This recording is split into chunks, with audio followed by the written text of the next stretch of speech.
Good morning, Rochester.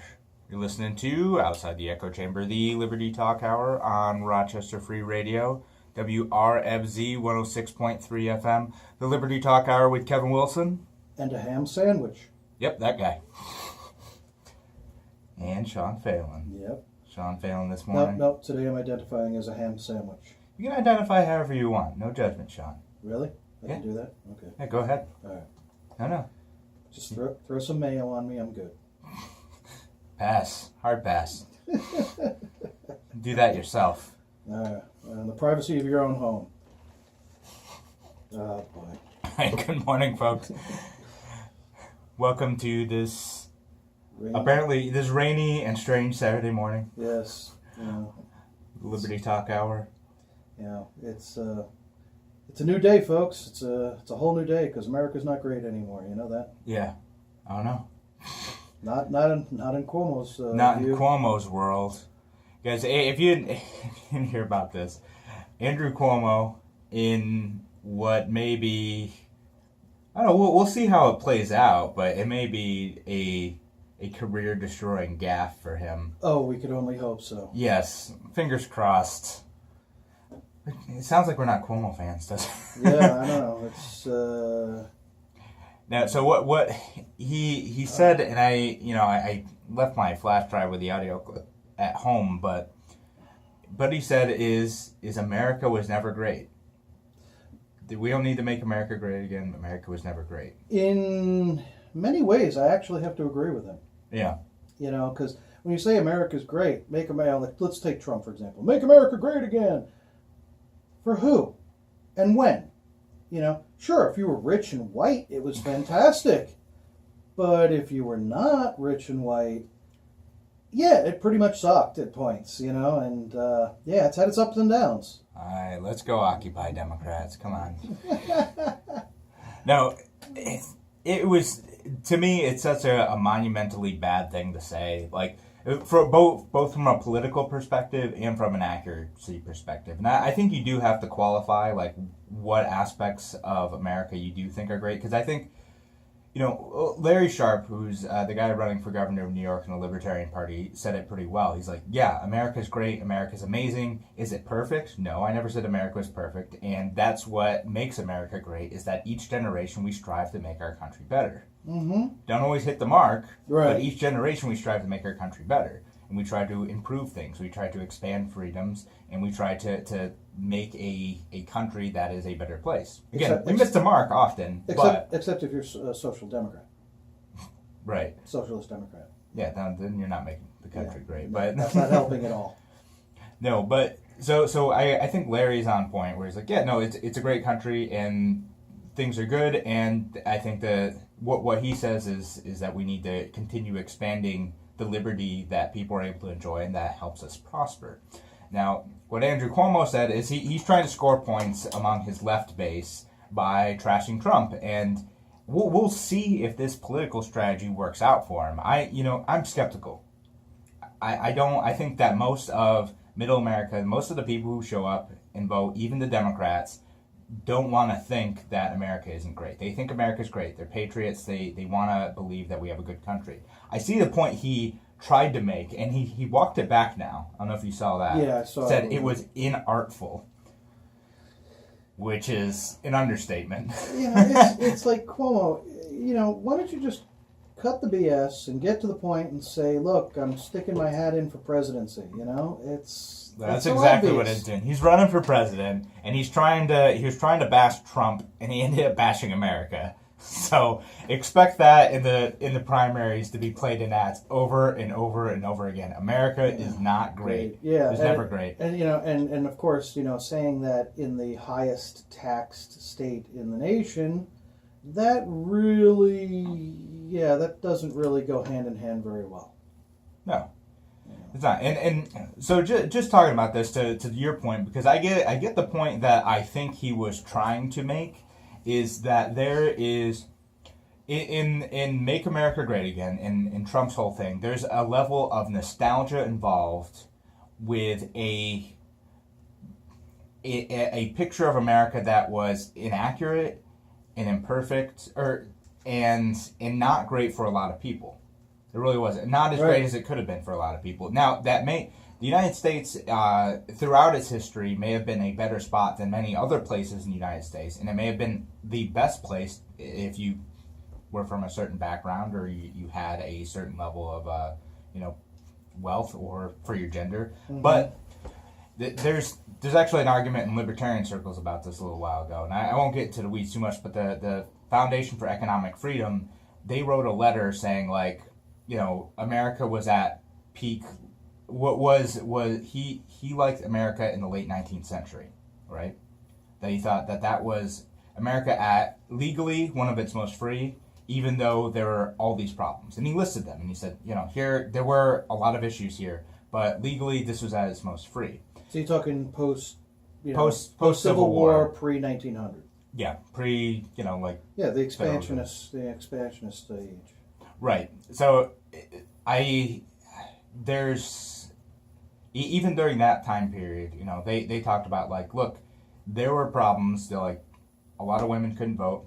Mm-hmm. African Americans, both in the North and the South, and people forget that, were segregated. Yep. And faced huge legal discrimination in a lot of places. Yep. But at the same time, economically, the United States was never more free than it had been ever, and we saw the results of that. Yes. We saw the results in huge expansions in growth in the country. That was, free market growth. Mm-hmm. It really was. And so what a lot of libertarians say, like, well, it'd be great if we had that economic model applied to everybody, because what held back that growth during that period was the restrictions of political and economic rights on women and people of color. Yeah. What it was. That's if we had that, and that's when a lot of libertarians talk about, like, we like that period, except for it wasn't applied to everyone. We want that economic and political model for everyone. And there was no welfare state. Yeah, no welfare state, and what they had systems of taking care of people. Yeah. They had mutual aid societies that worked fairly well. Yeah. For a lot of folks. And then, like, the Oddfellow Society came to be very strong and predominant at that point. Yeah, so it was groups like that. It was groups like Elks Clubs and Lions Clubs. A lot of times people would get their medical insurance through organizations like that. Mm-hmm. They would pool their resources together and work together as a community to be able to take care of everyone. And it was really interesting because there was a voluntary model that worked at the local level that was destroyed in the 20s and 30s. It was basically made illegal. As insurance companies started to build power and set restrictions on their competition. Yeah. Yeah. So, but the point is that the good old days.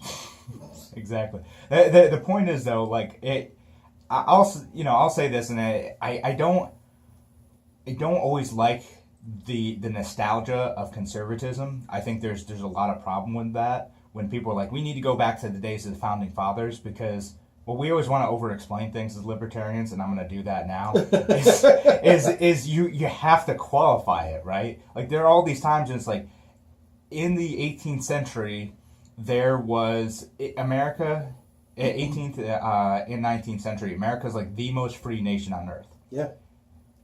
Unless you're black. And that's what it is. It's like, it was the most free nation on earth, period, but here's a huge qualifier, all these other things, right?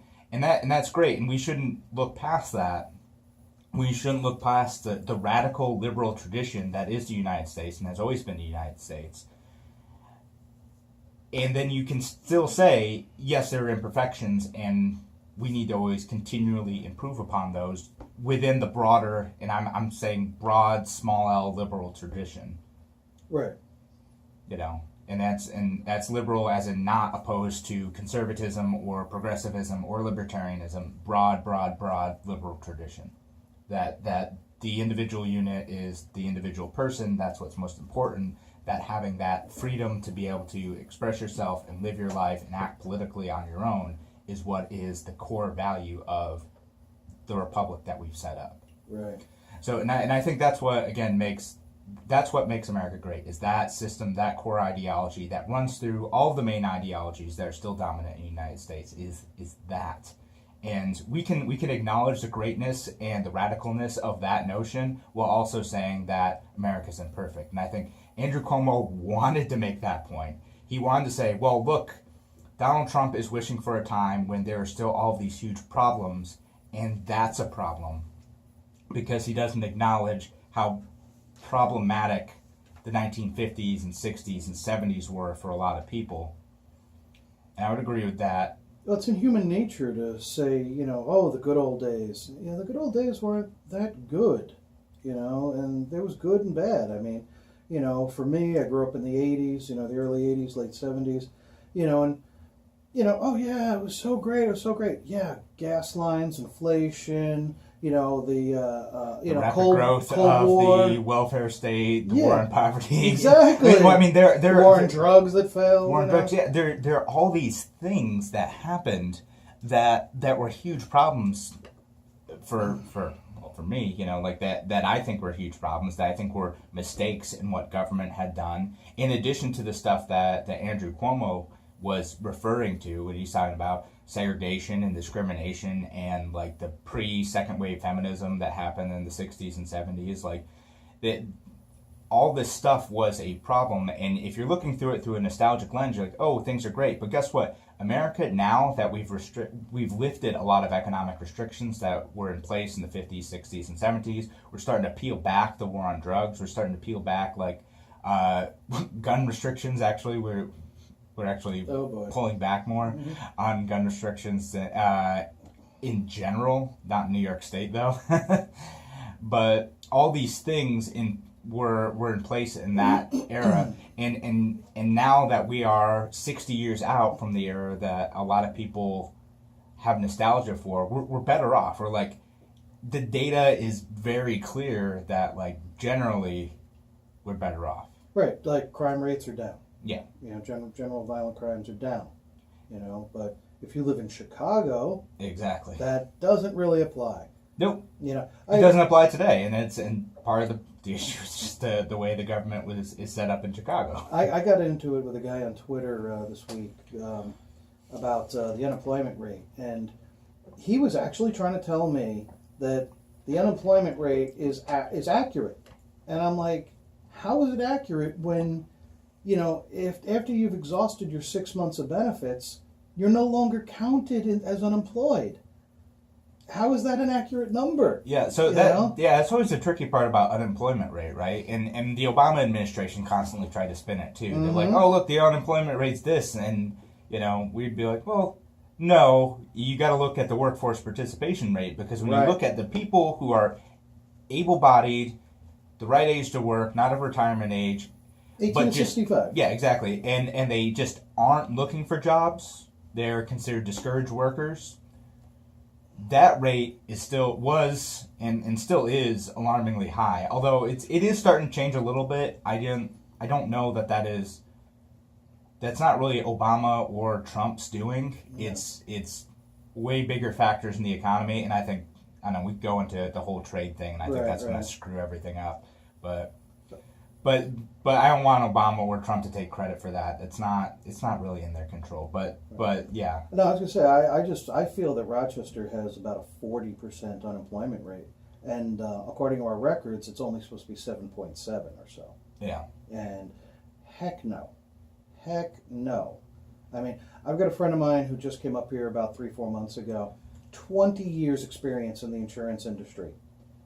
She cannot get a job in Rochester area. Huh. 20 years experience in the insurance industry. You'd think with, Blue Cross, Excelis, MVP, and all these other insurance companies, home headquarters are here. You'd think she'd be able to get a job no problem.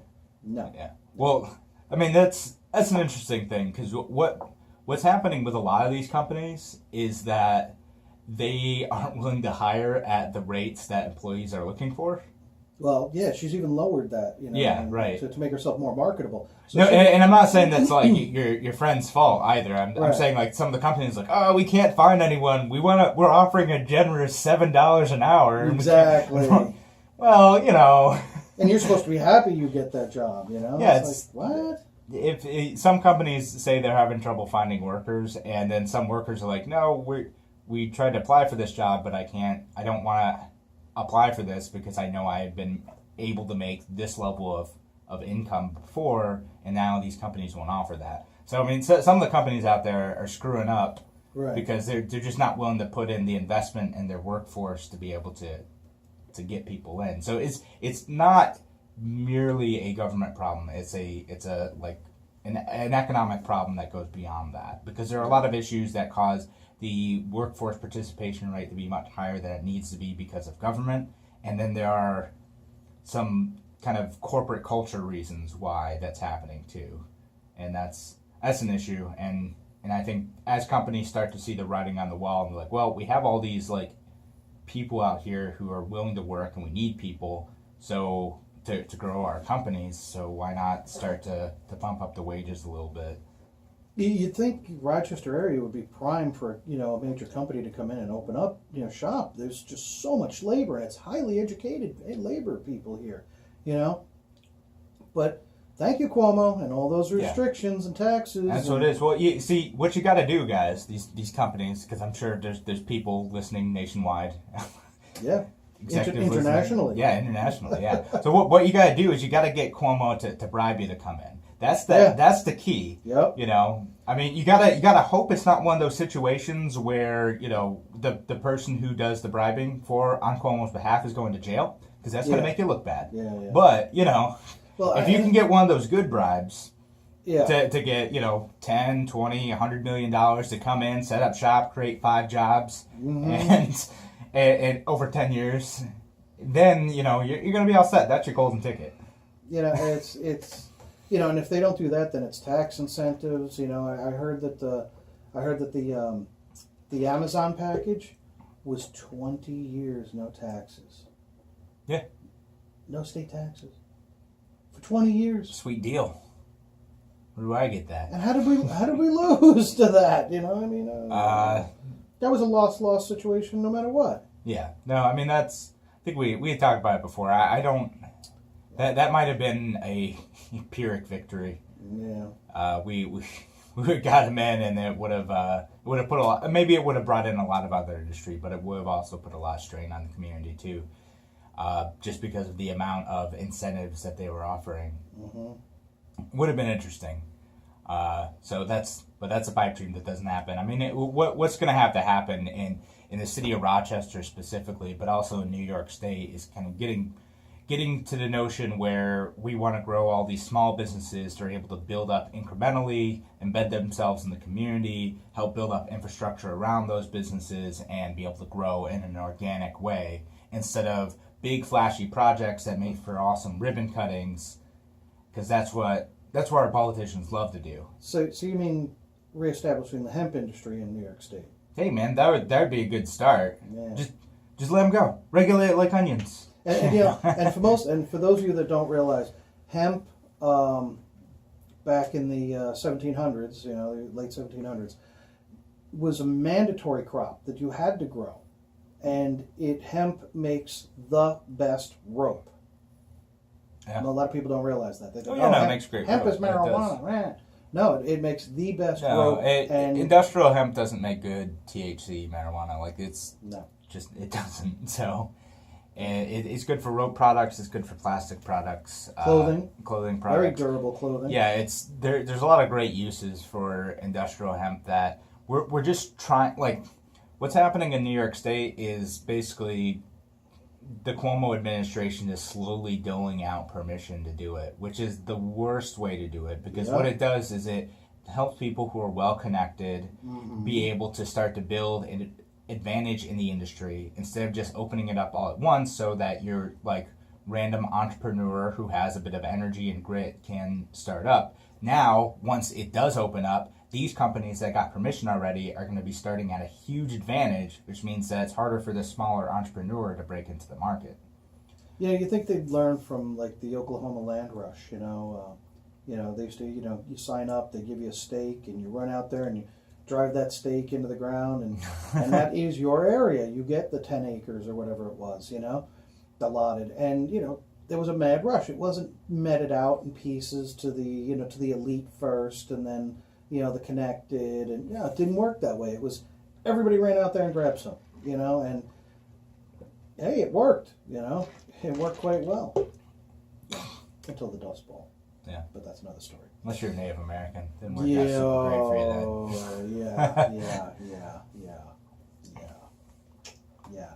How great was America for them? Ugh. Yeah.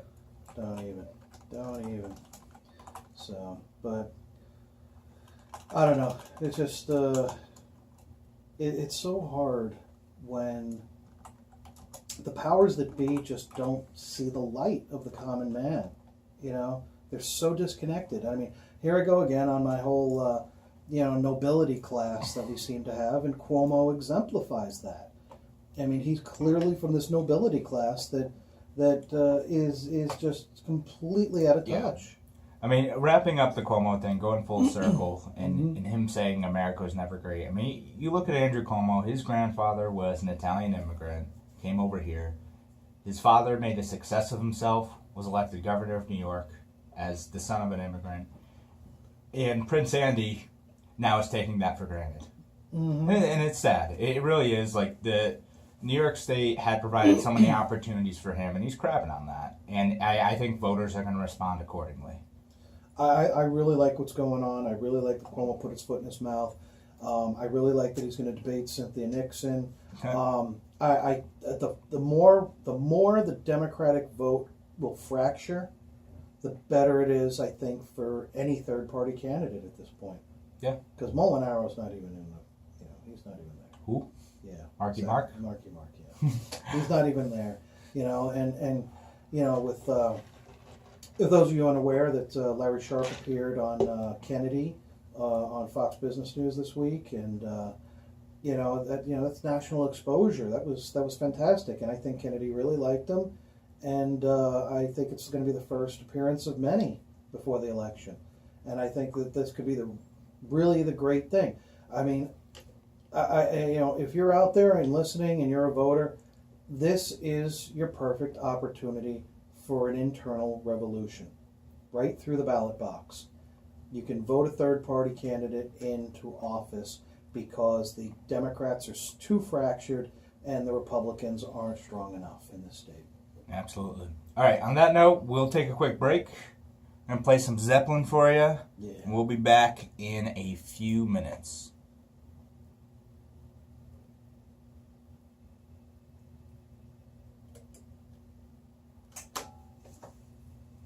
It starts off really low, so be careful of it. Yeah, it's gonna jump up, right? Yeah.